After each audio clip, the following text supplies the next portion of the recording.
Good morning from Fast Company. Here's our daily look into what's driving today's creative business leaders. It's popular right now to talk about mediocrity and how we want the most talented people to be able to rise to the top. Yet that's not the reality for many. Lots of people experience a workplace reality where they see a few charmed people become the darlings of leadership. These darlings get recognized for their contributions and fast-tracked for honor, opportunity, and promotions. Sometimes that's for good reason. If you're feeling jealous of the office favorite, it's worth trying to be objective. Perhaps you wanted the recognition and reward and didn't get it, and so you're projecting your frustration on someone who really deserves the recognition. But there really can be favorites at work. There is a phenomenon in psychology called the halo effect, in which an initial positive impression of someone can lead you to interpret all of their subsequent actions more charitably than you might if you didn't have that initial positive impression.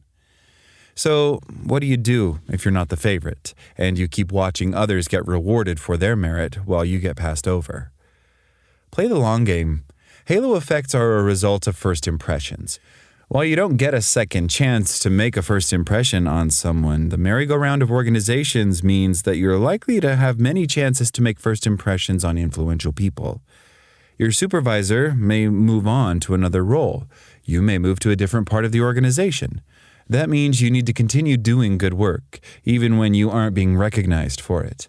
Stifle the urge to complain about the success of others. Be a good colleague and develop a reputation of being trustworthy. Over the long term, that will help. You also have to hone your skills at making a good first impression. If you find that you have trouble communicating in public or in small groups, then consider getting some training. Join a public speaking group like Toastmasters to get more practice. Pay attention to how your habits affect impressions. Show up to meetings and work on time. If you tend to dress in a way that differs from the norm at work, think about whether that is affecting other people's initial sense of who you are. Individuality and free expression through your appearance are important values, but you should decide whether they are the hill to die on at work. Create new opportunities. Even if you don't experience any leadership changes, you can still bring yourself to the attention of new people. Large organizations typically require a lot of projects that cross silos to bring people together in a significant effort. If you get involved in those projects, you'll invariably meet lots of new people. Seek out ways to be part of these other projects, provided you have bandwidth to do so. There are two benefits to these engagements. First, you have an opportunity to make a good impression on a new group of people. Second, people you help from other groups may then pass their positive impressions back to your supervisor and others in your area of the organization. These positive comments that come from others can often lead people who know you to reevaluate their impressions. Make your case. It's hard to toot your own horn, and you certainly don't want to do it all the time. But when the right opportunities come about, you need to help guide people's impressions of you. Your annual performance evaluations with your supervisor are a place where you can try to reset the way you are seen.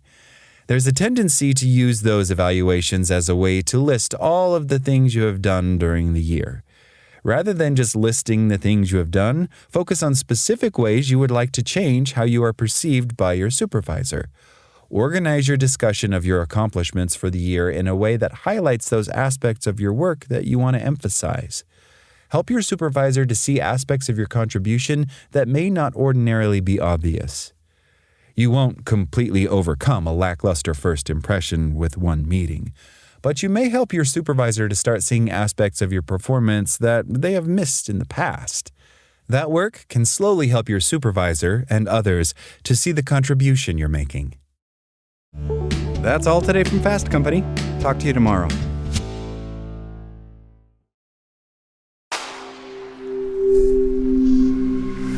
Spoken Layer.